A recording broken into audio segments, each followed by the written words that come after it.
De volta aqui com vocês para a nossa última parte da aula hoje de lógica de programação.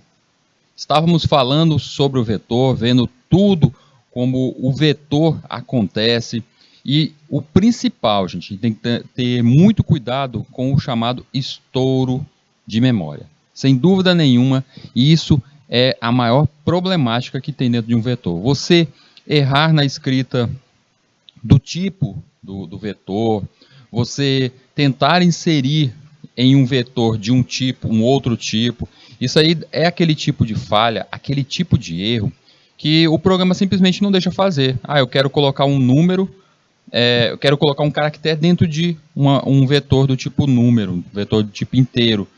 Ele poderá só não aceitar aquilo dali e pronto, dar negada, erro e pronto.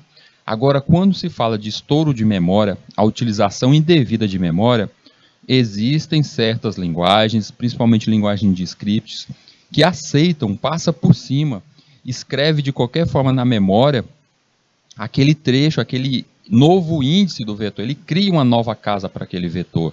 E isso aí gera um erro, gera o que chamamos de erro de memória, estouro de memória. Isso aí pode ser uma grande falha em um programa, então a gente tem que tomar muito cuidado, principalmente nessa escrita aí, de como os dados vão ser inseridos. A gente tem que tomar cuidado com algo do tipo, você vai pedir para o teu usuário digitar vários valores para serem inseridos dentro de um vetor. Se você não acertar direitinho a contagem de quantas vezes o laço, o tal for percorrido e deixar esse percorrer ser maior do que o que temos de tamanho dentro do nosso vetor, vai dar o estouro de memória. Isso é uma falha gravíssima, é uma das piores coisas que a gente pode fazer no uso dentro de vetores. Então vamos lá, vamos dar continuidade aqui ao nosso assunto, à nossa aula.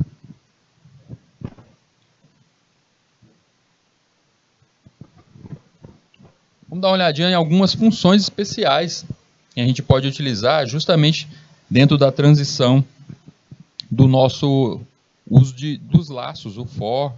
Dentro dos nossos laços de iteração, a gente pode utilizar algumas das funções, chamadas funções de criação de números. Vamos ver essa daqui primeiro, a nossa geração de números aleatórios. Muito utilizado, principalmente por aqueles programas que necessitam criar testes, variar testes, eu criar usuários, criar testes dentro de nosso sistema. Serve também para programas de sorteio, se você quiser criar alguma coisa como um bingo, um programa de bingo, ele serve para isso. E por mais incrível que pareça, essa função range, ela também é muito utilizada por inteligência artificial. Ela serve justamente para criar as possíveis respostas. Quando a gente fala de algo como a Alexa da Amazon, ela tem que seguir um certo padrão e te responder, mas algumas vezes ela tem que agir com uma forma aleatória, ela tem que seguir um novo rumo. E aí a função range serve para esses tipos de caso. A linguagem C dispõe da função range para a geração de um inteiro aleatório no intervalo. Ela sendo que tem o seu início, o 0, vai começar de 0 ali, até range max, ou seja, até um número máximo que ali eu posso definir. O range max é a constante definida dentro da stdlib.h. Então, se eu vou utilizar o range, eu tenho que ter ali, lá no início, lá no topo, na cabeça do nosso código, a chamada da biblioteca stdlib. Especificamente, o range max ele cresce até esse valor de 32.767. Para gerar números aleatórios em um intervalo de A e B, ou seja, do início até o fim, podemos escrever uma função como essa, onde eu tenho ali uma variável que vai ser iniciada, a variável que eu chamei ela de aleatório, e ela tem os dois parâmetros, o parâmetro da variável A e a variável B, que ali pode ser inserida pelo nosso usuário. E ela deverá retornar justamente através do range ali, que é o valor, um valor inteiro aleatório, que vai pertencer justamente nesse trecho aí, que vai do início do 0 até o B menos A.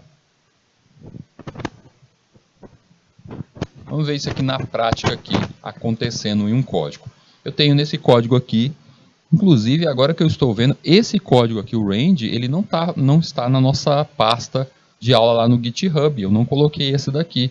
Vou incluir agora, quando a gente terminar a nossa aula, eu vou incluir esse daqui também. Vou levar lá para dentro do nosso programa, nosso compilador, e vou incluir esse código também. O range não está fazendo parte lá. Mas nada impede de vocês também criar, tá? Aí o código completo para vocês. Tem ali no início as nossas bibliotecas, sabendo que eu tenho que chamar a stdlib, porque é ela que vai chamar o range. A nossa função range faz parte dessa biblioteca. Definir ali uma constante, que ela cresce até o tamanho de 100, e aí vem justamente o trecho que eu falei agora há pouco, o nosso int aleatório, que tem o seu início desde a função a até da variável a até a variável b. E retornará algo que estará dentro do trecho iniciado de 0 até b menos a.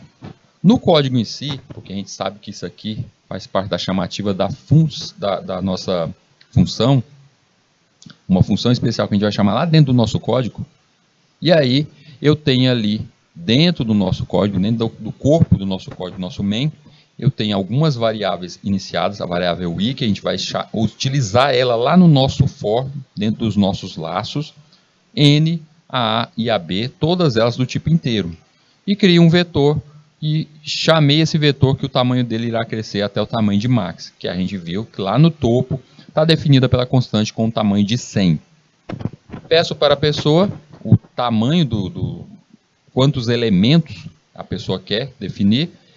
Essa quantidade de elementos vai ficar ali armazenado em n, e aí a gente vai utilizar isso lá no nosso laço para saber até quantos elementos a gente vai incluir ali, vai ser chamado esses elementos aleatórios. Vem ali um outro print perguntando qual é o intervalo de quanto a quanto, porque aí inicialmente eu estou definindo que vai ser de 0 até a finalização, o 32.776. Mas eu posso definir, de 0 a 100, de 100 a 200, como no caso, se eu for fazer um resultado, vamos pensar aqui, eu quero que seja o resultado da loto.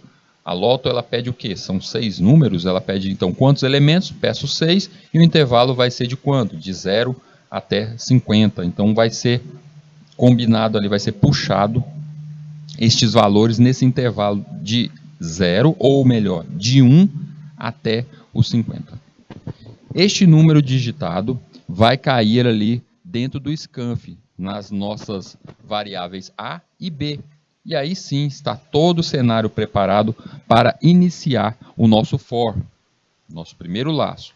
E vem ali o nosso primeiro laço, inicializado com a variável i com 0, crescendo de i sendo menor do que n, sendo que esse n foi a quantidade de elementos que eu decidi que vão ser sorteados, que vão aparecer ali na tela. Ela vai crescer até esse número aí, e aí vai passar por esse laço aí. O vetor, em suas posições, que no caso vão até 100, ele vai receber o valor aleatório de A e B. E aí sim, ele vai printar em tela, justamente através do laço, os valores que estão sendo sorteados ali. Para ver isso aqui em outra codificação, um outro algoritmo aqui direto em tela. Esse daqui já está pronto, é o que eu falei para vocês, utilizando a nossa função, a nossa range, e não está lá dentro da nossa pasta, mas se chegar em casa, eu vou colocar isso aqui para vocês, também vai estar esse. Tem ali inicializado as nossas bibliotecas básicas, o nosso define max 100, a nossa constante, tamanho 100. Tem a nossa função inicial que vai dar do trecho do 4 até o 8, onde eu tenho ali o int aleatório, que vai os trechos de A e B, é onde, quanto será o intervalo que a pessoa vai decidir, qual será o tamanho, e aí tem a função range ali, sendo chamada para fazer o sorteio dentro desse intervalo.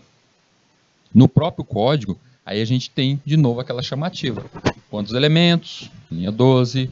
Qual seria o intervalo? De quanto a quanto? Eu quero um intervalo de 0 a 50, de 0 a 100. Então eu chamo ali o intervalo. No caso ali vocês percebem que na chamativa Eu quis justamente simular algo parecido a um sorteio, como a loteca, né? A loto. 6 são os números que devem ser sorteados e o intervalo é de 0 a 50. Então ele vai buscar ali, vai sortear vários números de 0 a 50. Lembrando que, se vocês perceberem, não existe momento algum aí, dentro desse nosso algoritmo, que proíbe a repetição de números. Então o número 41 ali, que foi o primeiro a ser sorteado, ele poderia ser sorteado novamente? Pode ser sorteado novamente. Não existe a proibição, então eu tenho que incluir essa cláusula ali, um tratamento a mais se eu quiser fazer. A gente só não incluiu. Nosso interesse aqui é só verificar a nossa função range em uso. Além disso, além de poder repetição, vocês percebem também que a ordem é aleatória do sorteio, que ela começa com um número maior, depois passa para um menor, o número 5, depois cresce 10, 31, 44 e depois diminui de novo. Então, ou seja, ele não tem uma ordem, ele é aleatório entre 0 e 50, buscando esses valores. E aí esses valores é apresentado em tela na leitura do vetor ali no laço da linha 16. E cada espaço é mostrado em tela. A geração da mesma sequência de números aleatório é interessante durante a depuração do programa, executar o programa com os mesmos dados para encontrar erros. Quando se deseja diferentes sequências de números aleatórios, devemos alterar a semente. Gente, o que ele está dizendo? Deixa eu retornar aqui para vocês entenderem o seguinte. Quando eu coloco, ali no caso, eu iniciei e perguntei para a pessoa quais são os números. São 6 números, né? São 6 elementos que devem ser buscados. E o intervalo de 0 a 50.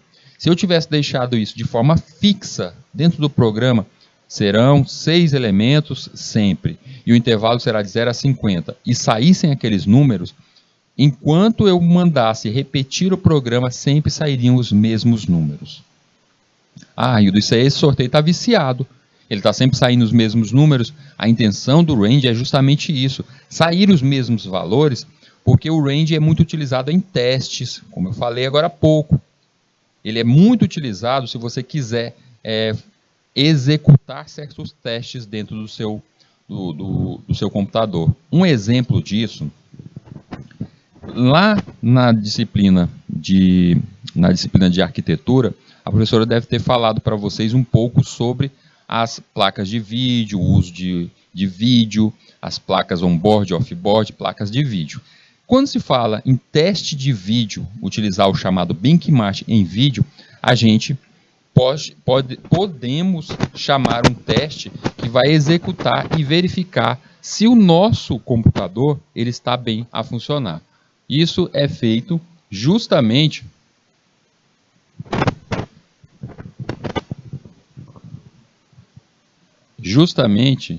você fazendo o seguinte, dialg. Pronto. Se você colocar lá no inicial do seu computador esta palavrinha aí, dxdialg, ela vai executar no caso, o plugin de vídeo do seu computador e fazer vários testes. Vai aparecer teste de sombra, teste de imagem, vai testar a sua máquina para ver justamente a configuração da questão da imagem, ou seja, vai ser um benchmark de vídeo do seu computador. Isso serve para você testar a sua placa de vídeo, serve para testar os gráficos do seu computador. E o que isso tem a ver com a nossa range, Hildo, a nossa função range? Da mesma forma que lá sempre é executado o mesmo efeito, sempre o mesmo código é executado ali, fazendo com aquele teste de imagem, é a mesma forma que aqui a range utiliza-se. Ela sempre repete o mesmo valor para que seja sempre colhido o mesmo resultado, para que assim você possa melhorar a questão do uso do seu código. Vamos pensar o seguinte, criamos um software, seja um editor de vídeo, um editor de texto, criamos um software, e esse software ele deverá ser testado, ele vai ser testado justamente no uso em várias máquinas. Eu quero saber se esse meu software funciona bem em um Windows 7, se ele funciona no Windows XP, será que ele funciona nessa máquina antiga? Se ele funciona com a arquitetura 32, se ele funciona bem com pouca quantidade de memória, como é que eu faço esse teste? A gente utiliza algo parecido com a range. A gente faz o teste sempre com essas máquinas. Eu não necessito necessariamente ter todas essas máquinas para fazer esse teste, mas ele vai me entregar esses resultados através de uma função que sempre repete os mesmos valores. Ó, o Vinícius mandou a mensagem para a gente ali dizendo assim, se eu posso explicar novamente o laço. Se preocupa não, Vinícius, a gente vai chegar aqui um trecho que eu deixei bem claramente, mesmo passo a passo de um laço, a gente vai chegar já já nele, e aí você vai entender bem mesmo como é que é o funcionamento do laço. A gente realmente fica uma certa confusão, não é à toa que eu estou repetindo mesmo o vetor, eu estou aqui mostrando passo a passo, porque ele causa essa confusão. Então a gente vai retirar todas essas dúvidas hoje. Fica tranquilo aí que a gente já chega nesse ponto. Então, gente, aqui falando dessa questão da sequência, ela sempre é repetida e a única coisa que a gente tem que mudar, então, no caso, é a tal da semente. Para garantir que a sequência gerada seja sempre diferente, a gente muda a tal da semente. Aí como a gente faz isso? Uma boa ideia é usar o valor retornando a função time. No caso, o valor time, ele puxa um valor de tempo. A função time, ela retorna o número de segundos transcorridos desde esta data, 1/1/1970. Portanto, o valor retornado sempre será diferente, porque a cada segundo essa função, o resultado dela será diferente. Ele vai contar quantos segundos, então, cada tempo aqui, a cada segundo que se passa, esse valor muda. Então, sempre teremos um valor diferente aqui nessa tal dessa semente. Como é que a gente faz isso? Vamos dar uma olhada aqui. A sRange é responsável pela inicialização da semente a ser usada pela função range. A função sRange exige um parâmetro de valor inteiro do tipo unsigned. Podemos então escrever da seguinte forma. Eu chamo ali a nossa sRange, definindo unsigned, ou seja, não definido, e eu chamo então a função time, que ela vai ter ali a chamativa justamente daquela data, lá de 1970. Aí resultado daquela contagem de segundo. Então a semente, o inicial desse meu valor, da range, vai ser justamente a time. E assim, toda vez que você utilizar essa semente aí modificada pela time, o valor será diferente. Então, eu faço a execução do meu programa, ele poderá dar esse valor aqui. Quando eu executar de novo, os valores virão de forma diferente, serão outros valores. Então, toda vez que eu executar, virá valores diferentes aí na minha execução. Aí, utilizando a função time, o nosso sRange, sendo chamado de um programa mesmo aqui real. Eu tenho ali na linha 6, isso eu nem quis chamar uma função externa, porque a gente vai falar mais sobre função externa, eu coloquei já dentro do corpo do nosso programa. Eu tenho ali na linha 6 o início dos valores, a criação das nossas variáveis. Criei a variável num_alear, a tend e a quant_num. Então eu pedi ali que a tend iniciasse com 0 e a quant_num até o valor de 100 mil. Então eu já defini isso. Eu não pedi para o usuário até quando seria o limite máximo do valor a ser sorteado. Eu já defini aqui. Poderia ter pedido para o usuário? Poderia. Não quis para diminuir o nosso código, já que a gente já entende como isso funciona. Linha 7 vem a sRange e eu defini que a semente da nossa sRange vai partir de quem? Vai partir da time. E aí eu chamei ali time null, ou seja, contagem de segundos lá da década de 70. E aí esse número aleatório, ele virá justamente agora da função range, porcentagem quant_num. Nosso quant_num vai, ou seja, até os 100 mil. E aí ele vai printar em tela desse modo um número aleatório. Nesse caso, na minha execução, ele foi e mostrou ali 7.243. Se eu executasse de novo, número diferente. A cada vez que eu executasse, seria um número diferente. Então, neste caso aí, vamos pensar que eu não colocasse 100 mil, eu coloquei ali 500. E eu vou vender uma rifa, vender aquela rifazinha. Olha, tem 500 pontos da minha rifa aqui, que vai ser um sorteio. E aí eu vendo isso para as pessoas. Vendi 500 pontos. Quando eu mandar no meu programinha aqui, para fazer o sorteio, digamos que eu não tenha vendido os 500 pontos, vendi só 250. Eu vou mudar ali a quant_num para 250 no meu programa e vou executar. O número gerado ali vai ser aleatório e assim o sorteio vai definir quem foi o ganhador. Então é um jeito de criar um programa como esse. Ah, então esse programinha aí, essa é a base daqueles sites que fazem sorteios para rifa, a gente pode entrar rifa eletrônica, rifa virtual, você vai lá e coloca de quanto a quanto, e ele faz o sorteio. É desse jeitinho aí que é feito isso, gente. Vocês podem criar tal coisa também. Vamos ver nesse exercício aqui. Uma loja pretende simular um dia de suas vendas. Os preços dos produtos dessa loja estão armazenados no vetor Preco 15, ou seja, ele vai crescer até 15. E considera-se que cada cliente que aparece na loja compra apenas um produto. Os produtos comprados pelos clientes devem ser gerados aleatoriamente. Imagine que a loja receba de 1.000 a 2.000 clientes por dia e deverá também gerar aleatoriamente a quantidade de 1.000 a 2.000 clientes por dia. O vetor compra armazena os produtos comprados pelos clientes. Então, o que esse meu programa está fazendo aqui? Ele está fazendo a contagem, justamente, ele está fazendo uma simulação de vendas, um dia aleatório, que apareceu clientes que eu sei que é de 1.000 a 2.000, que compraram produtos aleatórios.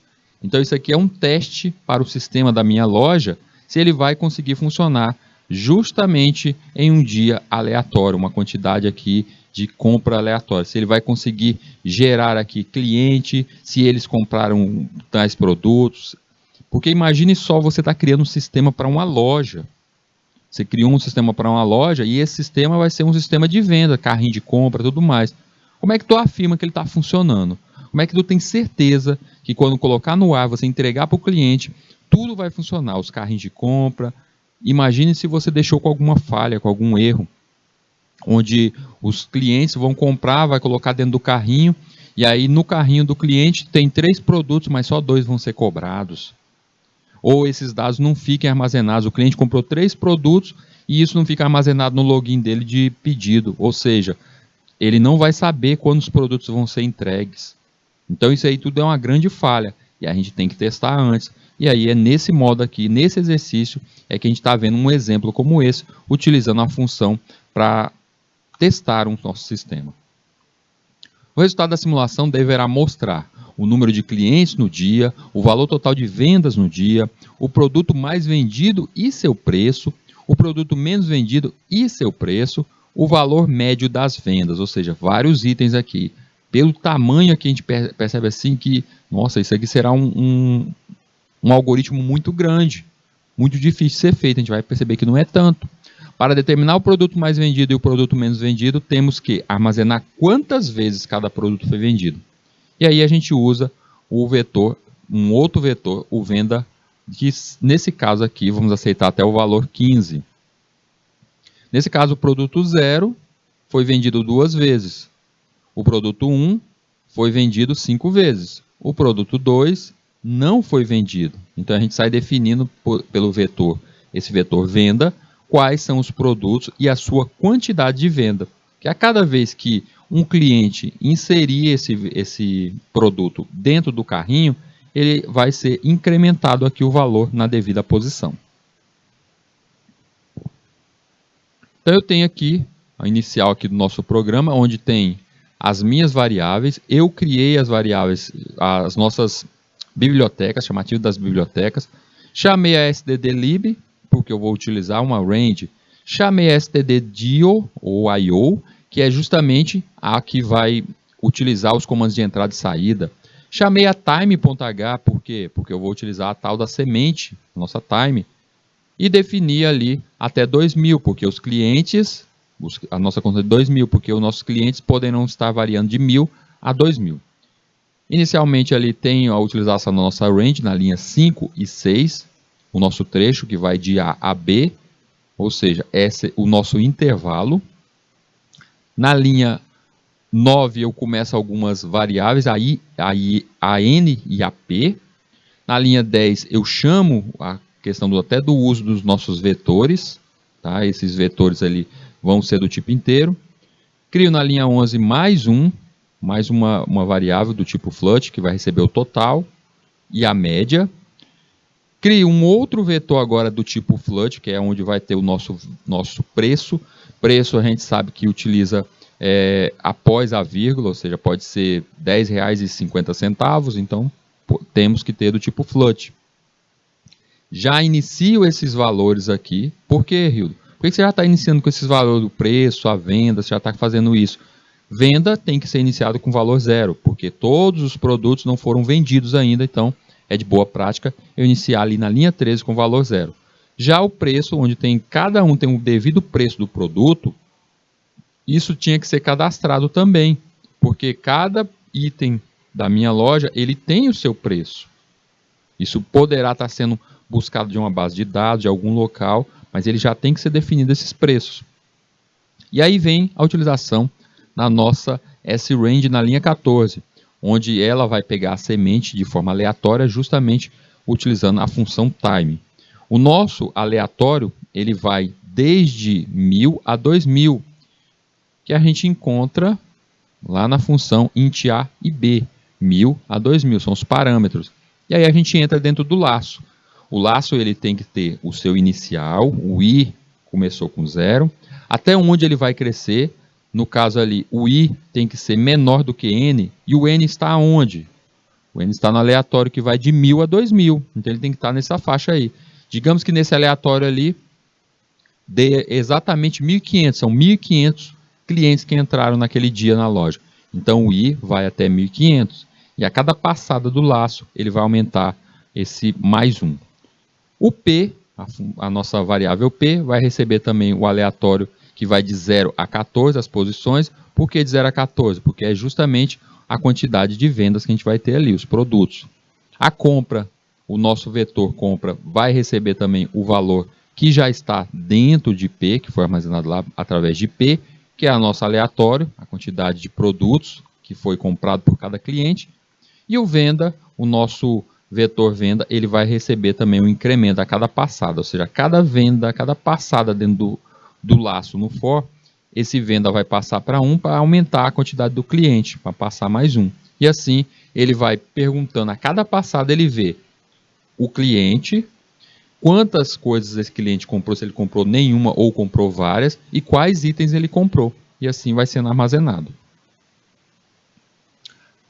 Na segunda parte do nosso algoritmo, a gente vê que o que acontece, este entra num segundo laço, e nesse segundo laço agora, que é a leitura.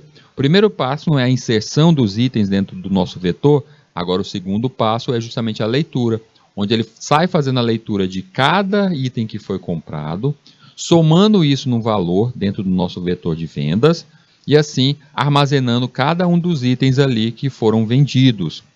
Chegas ali no final, na finalização ali na linha 31, onde eu vou apresentar os meus dados, onde cada um item foi armazenado, já tem ali a quantidade de vendas, produtos que foram vendidos, quantos foram vendidos, os valores que foram somados, já está tudo dentro de cada uma das suas variáveis e vetores. Então chegou o momento de apresentar. E aí, a partir da linha 31, a gente sai apresentando número de clientes, ou seja, o que está dentro do N, o valor das vendas, que vai estar dentro de total, o produto que foi mais vendido, vai aparecer o que foi menos vendido e os seus valores, e a média de venda, que a gente viu que a média ficou dentro da linha 30, que ela foi através do total dividido pelo nosso N. E assim eu apresento cada um deles. O resultado será algo próximo, numa execução, algo desse tipo. A cada vez isso vai ser mudado. Cada vez vai ser mudado isso. Por quê? Porque é aleatório. Lembra que a nossa S-Range, ela está puxando ali o time. Ela está puxando o time, então é aleatório. Essa semente foi aleatória, então a cada vez isso muda. Aí o programa total, ele em execução. Esse código aqui também está lá dentro da nossa pasta. Ele está na pasta de geral, não está datado com um dos dias não. Ele está com os nossos códigos de geral. Observar que o índice de uma variável indexada deve ser um valor inteiro, limitado ao número de posições de memória declaradas para a variável. Então esse valor pode ser desde uma constante, pode ser o valor de uma variável, poderá ser uma expressão, eu poderei ter ali uma expressão também recebendo o nosso vetor, ali aquele valorzinho, dentro dos colchetes eu posso colocar não somente uma variável, um valor, um número 10, 5, eu posso colocar também expressão, eu posso retomar uma função dentro desse valor, e eu posso chamar um vetor, um valor de outro vetor, ou seja, uma posição, um índice de um outro vetor, apontando para esse meu vetor. Percebam que nesse caso aqui, eu já tenho um vetor compra criado e eu estou chamando justamente o tamanho, o índice daquele vetor, uma posição daquele vetor para ser o tamanho desse segundo vetor. Então eu posso utilizar dessas estratégias. O que importa é o índice ser um inteiro. Essa é a regra básica para um vetor. Sempre o número tem que ter um número. Não importa se você fez uma expressão, a função, ali tem que resultar em um número, cujo valor não exceda o tamanho do vetor. No programa em vez, aqui no programa em vez de a gente ter aqui um P recebendo compra, um I, total recebendo total mais preço P, a gente pode escrever justamente dessa forma. Ó. O total recebe o mesmo total, mas o preço dentro da compra, ó, posição compra I. Ou seja, ao invés de escrever essas duas linhas, eu poderia suprimir isso e juntar, fazer a junção dessas duas linhas em uma só, com essa estratégia aí. Está errado utilizar a primeira? Não, não está errado. Só estou mostrando outras ferramentas, outros modos que você pode utilizar o nosso vetor. Ordenação de vetores. A ordenação de dados é uma operação importante dentro da computação, dentro da nossa informática. Muitos problemas podem ser resolvidos eficientemente se os dados estiverem ordenados. Existem vários algoritmos de ordenação. O algoritmo que veremos a seguir é um dos mais simples e menos eficientes, a ordenação por contagem. Gente, só para adiantar para vocês, ordenar itens, organizar, é uma das coisas que é mais utilizadas dentro do mundo da informática, dentro de base de dados, organizar uma base de dados, organizar itens dentro do nosso computador. Como temos arquivos, eu quero organizar os arquivos, organizar a memória do seu computador, a memória RAM, ou seja, retirar espaços vagos, juntar, fazer justamente a organização de arquivos no seu computador. Tudo isso é utilizado através da ordenação de vetores, porque a gente sabe que as estruturas que a gente guarda esses itens sempre estão em vetores. Quer dizer que então até mesmo minha pasta de arquivos, minha pasta de documentos, ela é armazenada aqueles itens também, aquelas posições em vetores? Sim, também é organizado dessa forma. E é nessa organização aí, na ordenação desses vetores, que eu consigo deixar o vetor do menor, o arquivo do menor para o maior, organizar por tipo. Então isso é um modo de ordenar. Existem diversas estratégias para ordenação. E até mesmo dentro do nosso processador, quando os itens chegam. Vocês devem lembrar isso lá da aula de arquitetura. O processador recebe processos. Esses processos são justamente parte do código de softwares que estão em execução. Eles entram dentro do nosso processador e ali eles são resolvidos. Então, quando esses itens entram em nosso processador, eles têm que obedecer uma certa ordenação. Eles têm que estar em ordem para, assim, serem resolvidos de uma forma mais rápida. E aí é a estratégia de ordenação que a gente utiliza. A ordenação por contagem, como é dito aí, ela é a mais simples de ser feita e a menos eficiente. Aqui nesse caso, nós temos esse exemplo aí. Imagina um vetor contendo os seguintes valores. Eu tenho um vetor aí que ele tem 8 posições, o índice vai de 0 a 7, e eu tenho esses vários números colocados em cada uma das posições. A ideia da ordenação por contagem é determinar para cada elemento desse, um elemento x, quantos elementos menores do que x existam no vetor. Então a gente sai fazendo uma contagem. O 38 ele é menor do que 97? Sim. Ele é menor do que 19? Não. Então o 19 tem que estar antes. A gente troca a posição deles. Então a gente sai fazendo essa contagem, comparando um a um. E aí após essa organização que a gente faz isso, a gente tem a ordenação de todos. Vocês já devem ter pego um baralho na mão, cartas de um baralho, e você tentar ordenar as cartas de um baralho em sua mão, é desse jeito também. A gente sai pegando quem são os maiores e colocando na ponta direita e os menores na ponta esquerda. Normalmente é isso que a gente faz para ordenar as cartas de um baralho na mão. Então nesse caso aqui, por exemplo, quantos elementos menores do que 38 existem no vetor? A resposta, nós temos 3 elementos que são menores do que eles. Então é por contagem. A ideia é usar um outro vetor de mesmo tamanho para armazenar os dados. Se existem 3 elementos menores do que 38, qual será a posição do 38? É óbvio que se existem 3, ele deverá estar no índice 3 ou na 4ª posição. Então é desse jeito que é feito a ordenação por contagem. 97, quem são os números aí, os tais números, que poderão ser vistos aí como menores do que o 97? O 38 ele é menor, o 19 é menor, o 62 é menor, o 23 é menor, o 47 é menor, 41 é menor e 8 é menor. Ou seja, todos os outros são menores do que 97. Se os outros 6 números são menores do que 97, qual será a posição, o índice que a gente vai colocar o número 97 nesse novo vetor?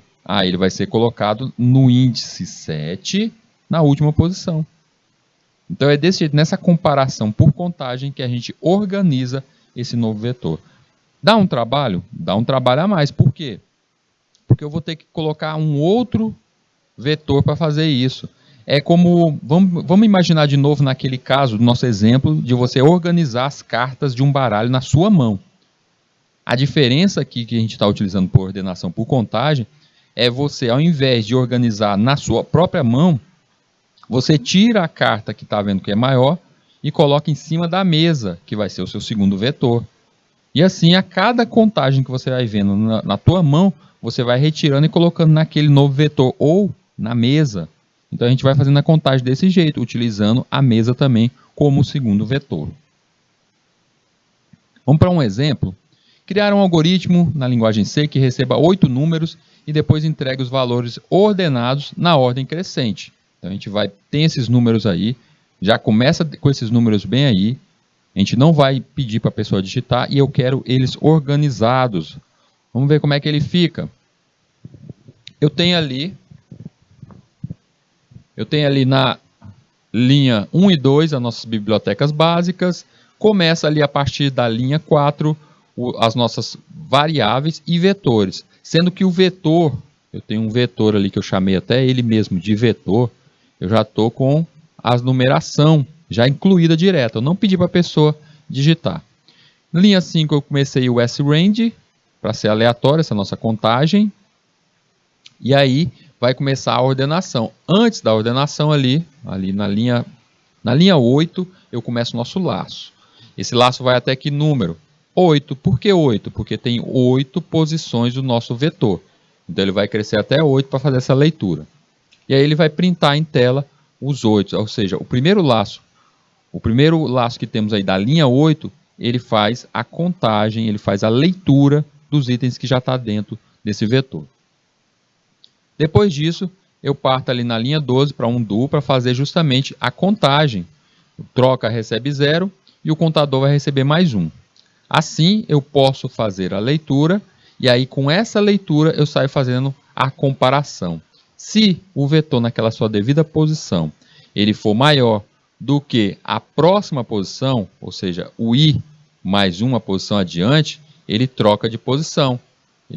Ele recebe essa nova posição. O nosso cópia receberá a posição daquele vetor i. E o vetor i vai ser comparado 1 a 1 desse jeito e vai fazendo a troca. Ou seja, é de 1 a 1 aí o 38, está lá o 38, ele se compara com o 97. Depois que ele faz essa troca, ele vai comparar a próxima posição. Se não houve a troca, ou seja, ele vai comparar o 97 com o 19, aí vai trocar. Aí ele vai para a próxima posição, a posição 2, que agora tem 97. O 97 comparado com o 62, 97 é maior. Eles trocam de posição. Aí a gente parte para a próxima posição, o índice 3. Aí ele de novo, 97 é maior do que 23, ele sai fazendo essas comparações. Isso até não acontecer nenhum caso de que o vetor naquela posição e na posição adiante tenha que ser trocado. Aí só assim ele sai. Aí ele sai, vai para o while, faz a última contagem ali e mostra em tela, nesse último while aí, as devidas posições com a sua ordenação. E aí ele colocou em ordem, ou seja, é contabilizado nessa contagem 1 a 1, item a item, posição a posição, cada posição. Só vai sair desse nosso while, ele só vai sair dessa sequência quando ele encerrar e não tiver mais nenhuma troca a ser feita. Quando ele vê que as posições ali não tem mais nada a serem trocadas. Como é que carrega um vetor lá em Portugal? Vocês lembram? Para carregar um vetor lá em Portugal, a gente utiliza o nosso for também, ou seja, o para. A gente utiliza a estrutura de repetição para, e com isso o vetor será percorrido a cada iteração com o comando leia, e solicitará a entrada de dados, ou seja, do teclado. Ou seja, a cada passada, o para, que é o nosso for, ele faz essa leitura até quando eu queira que seja feita, a pessoa digita e ele cai naquela posição ali dentro do leia. E a cada passada vai ser incrementado mais um, e assim a devida posição vai ser preenchida com o valor que a pessoa digitar. Já no nosso caso em C, no nosso for, a gente utiliza algo bem próximo. Aí vamos entender agora como é que funciona o nosso laço. Vamos entender esse laço bem aí. No laço que eu tenho aqui, utilizamos a estrutura de repetição for, e com isso o vetor será percorrido, e a cada iteração o comando scanf vai solicitar a sua entrada. Então percebam o seguinte, eu tenho ali o nosso for, que é o para, lá no Portugal. Ele tem que ter as três regras, gente. Primeiro, quando começa? Segunda, a gente vai até onde? E a terceira, estamos crescendo ou decrescendo como? Então tem que ter essas três regras aí. Então eu digo, na primeira, o i, quero que comece nossa variável de inicialização, comece com 0, ou seja, eu vou contar de 0. Vou começar a minha contagem da posição 0, vou começar ali no primeiro, que vai ser o índice 0. A segunda, a gente vai até onde? O i tem que ser menor do que 10. Ou seja, se o i é menor do que 10, a gente vai chegar até o 9, não é isso? Posição 9. E a última i, o i mais, ou seja, a cada passada, esse i vai recebendo 1 mais 1. Ele começa com 0, passa para 1 e assim por diante. E aí, como esse i vai recebendo mais 1, na linha seguinte, esse nosso scanf, ele vai lendo as suas devidas posições. O i começa com 0, depois 1 e assim por diante. Erros comuns. Atribuir o valor de todos os elementos de uma só vez. Exceto na declaração do vetor, não é possível atribuir valores a todos os elementos em uma só linha. Cada elemento precisa ser acessado de forma individual. Tampouco é possível usar um único scanf para ler todo o conteúdo do vetor. Esse código abaixo, portanto, está errado. Olha só. Eu tenho aqui um vetor, está lá o meu vetor, 10 posições. E aí o vetor vai receber o 0, vai receber aqui, inicializar todos os elementos com o valor 0. Eu estou dizendo que eu quero que todos os nossos 10 posições tenham ali internamente o valor 0. Não é desse jeito que eu faço. Eu poderia colocar desse jeito na criação do vetor, aquele abre-chave, 0,0,0, desse jeito pode. Mas depois dele criado, você tem que acessar posição a posição. Quer dizer que então esse vetor aqui, recebendo 0, eu não posso fazer isso. Eu tenho que dizer vetor na posição de índice 0 vai receber o 0. Depois vetor na posição de índice 1 vai receber mais um 0. Ou seja, eu tenho que percorrer todos eles. E é por isso que o for tem ganho de importância aqui. É por isso que a gente utiliza o for. Então, o correto é utilizar uma estrutura de repetição para atribuir o valor a cada elemento. Eu não posso simplesmente chamar ali vetor, ó, criei o vetor 10 posições. Eu não posso, quero colocar dentro dessas posições, dentro de cada posição, quero colocar ó, o zerinho. O que eu faço? Ou você vai lá no começo, onde você está dizendo int vetor, e sai colocando 0, 0, 0, sai fazendo isso aqui, ó, cada um deles, as 10 zeros aqui, e incluir tudo de uma vez na criação do vetor. Se ele já está criado, agora você tem que acessar posição a posição. Tá? O único momento que vocês podem inserir todos os valores de uma só vez é na sua criação. Depois disso, só com utilização de for, só com a estrutura de repetição, com a interação através do for.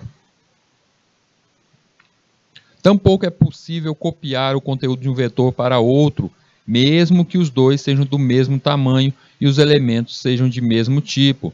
Então eu tenho aqui um vetor tamanho 10, chamado vetor A, e um vetor B de tamanho 10. E aí eu quero fazer essa cópia, ó. Eu vou jogar tudo que está dentro do vetor B dentro do vetor A, atribuir o vetor B dentro do vetor A. Posso fazer isso? Não deve. Lembra que a gente tem a nossa função de cópia? É a função de cópia que vai fazer isso. E não desse modo aí, a gente não faz isso. Mas, Rildo, lá na variável eu posso fazer isso. Variável não é vetor, tá? Não são a mesma coisa. Apesar do vetor ser uma cadência de várias variáveis coladinhas, mas ela não é a mesma coisa da variável. Então, a gente tem que tratar ela da forma correta. Então, se eu quero fazer a cópia do vetor B para o vetor A, então, meu amigo, você tem que chamar um for. Você chama ali a nossa sequência de repetição, dizendo que o vetor A e o vetor B, o que tiver no vetor B naquela posição, vetor B na posição 0, vai ser copiado para o vetor A na posição 0. E assim, cada vez, cada passada aí, 1 para 1, 2 para 2, cada uma das posições, eu tenho que percorrer o meu vetor completo. Por quê? Porque uma variável eu posso fazer isso. Ó, eu tenho uma variável A, ela vai receber tudo que está na variável B. Posso fazer isso? Pode. Mas e se for vetor? Pode? Não pode. Vetor não pode. Vetor você tem que percorrer cada espaçozinho, cada ponto, cada índice para inserir os itens, tá? Vamos lembrar disso. Apesar de vetor ser várias variáveis coladinhas, mas nesse passo aqui de cópia a gente não utiliza isso. Nesse caso bem aí de vetor, passando índice a índice, ponto a ponto, se eu quiser utilizar outra estratégia, qual seria a outra? A nossa função de cópia que eu já ensinei aqui. A função de cópia que ela serve para utilizar, seria o modo de eu copiar um vetor inteiro sem utilizar o for. Mas eu devo utilizar o for se eu não for utilizar essa função de cópia. Se a gente for abrir a função de cópia, lá dentro da biblioteca dela, vocês vão encontrar um for, gente. Vocês vão encontrar esse for bem aí, essa estrutura de for, lendo cada trechinho do nosso vetor, desse modo. Tá aí um exemplo para a gente ver. Como iniciar um vetor com zeros. Eu quero colocar zero em todas as posições. Criei o nosso vetor, tá ali, criado o nosso vetor, 20 posições. Criei uma variável i, que vai ser usada dentro do nosso for. Lá no nosso for, eu disse que ela vai começar de 0, contabilizando ali até a posição 19. A cada passada ele vai incrementando o vetor na posição 0 vai receber 0. Vetor na posição 1 recebe 0. E assim eu estou escrevendo 0 em todas as devidas posições. E aí, com o segundo for, eu vou mostrar isso em tela. Eu percorro todo o meu for, mostrando nas suas devidas posições o valor que tem dentro. E assim é o modo que eu vou inserir todos os meus dados dentro desse meu vetor, zerando todas as posições. Note bem que nesse código nós temos 20 posições de armazenamento. Nesse caso, o for inicia em 0, que é a primeira posição de armazenamento, e termina em 19, que é a última posição, que é contado pelo índice. De 0 a 19 temos um total de 20 posições de armazenamento, pois a posição 0 também conta. Bora ver aqui uma atividade, um exercício para a gente entender um pouco mais sobre ele.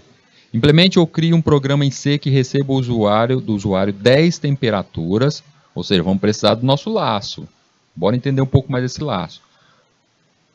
Essas temperaturas em Fahrenheit e faça a transformação para graus Celsius. Armazene os resultados em vetor e terminada a entrada de dados, os valores armazenados devem ser apresentados. Essa é a formulazinha da conversão do Fahrenheit para Celsius ou vice-versa. E aí a gente já fez isso aqui há tempos atrás, há um bom tempo, a gente fez essa atividade, mas não usando o vetor para várias posições, para várias temperaturas, mas era somente a transição da temperatura, de uma temperatura para outra, e isso era armazenado dentro de uma variável. Neste caso agora, essa conversão vai utilizar vetor. e por utilizar a estrutura de vetor e tem que percorrer todos os seus índices, neste caso a gente deve utilizar o nosso laço. Então vamos fazê-lo da seguinte forma: temos que criar um vetor de nome temp, de tamanho 10. Por que 10? Porque ele vai ser percorrido com as 10 posições do tipo float. Por que do tipo float? Porque a temperatura ela precisa justamente com essa parte fracionária. Crie uma variável de nome contador. Essa variável não vai permitir que seja digitado mais do que 10 temperaturas, e assim a gente protege o nosso código quanto ao estouro de memória. E ao mostrar os resultados usando o nosso printf, no segundo for, porque o primeiro for vai ser para inserir as nossas temperaturas, o segundo for para mostrar em tela. Então, ao mostrar os resultados no printf do segundo for, a gente vai colocar a fórmula para fazer a conversão. Então, a gente pode ou fazer, o primeiro vetor, eu insiro todas as temperaturas, eu peço que a pessoa digite as 10 temperaturas, e no segundo, quando eu peço para mostrar em tela, eu faço já a conversão ali naquele momento, já que eu não estou sendo pedido para armazenar esses valores. É um código que ficou até pequenininho, gente. Vamos ver como é que ele ficou. Eu tenho ali as nossas bibliotecas. Chamei aquela biblioteca nossa velha, conhecida Locale, porque eu quero utilizar alguns acentos, algumas expressões que não tem em todos os outros idiomas. Quero utilizar algo nosso. Chamei ela ali na linha 6, está lá set locale, LCAL e português, porque eu quero utilizar dentro dos nossos caracteres especiais do português. Tudo começa ali na linha 3 e 4, onde eu tenho a 3, 4 e 5, onde eu tenho as minhas, o início do meu programa. Eu tenho ali o nosso vetor, que eu disse que precisava de um vetor do tipo temp de tamanho 10, e chamei ali o nosso contador, que normalmente esse contador chama a letrinha I, não é? Dessa vez chamei contador, mas poderia ser só a letrinha I? Pode ser sim. E aí vem na linha 8, tem o nosso printf mostrando em tela, pedindo para a pessoa digitar, e aí eu entro dentro do nosso laço. Bora rever como é que é o laço, o passo a passo dele? O que eu preciso do laço? Eu preciso de 3 regrinhas básicas dentro do laço. Eu preciso do iniciar, que normalmente a gente coloca um izinho, nesse caso aqui a gente chamou o contador. Eu preciso ponto e vírgula, porque encerra ali aquele programa. Encerra ali aquele comando. Depois eu digo, até quando? Até quando você vai, meu filho? Eu vou crescer até chegar em I até 10, igual a 10. Então, quando chegar ao número 10 nessa minha contagem, eu posso sair. Quando chegar a 10, é a minha última viagem ali, eu saio. E por último, o nosso incremento, que poderá ser o mais I mais mais, poderá ser o menos menos I ou o I menos menos, eu que decido aí, dependendo da minha lógica empregada. Tá, seguindo isso, vamos lá para o nosso laço, na linha 9, que está pedindo para a pessoa digitar as nossas temperaturas para fazer a conversão.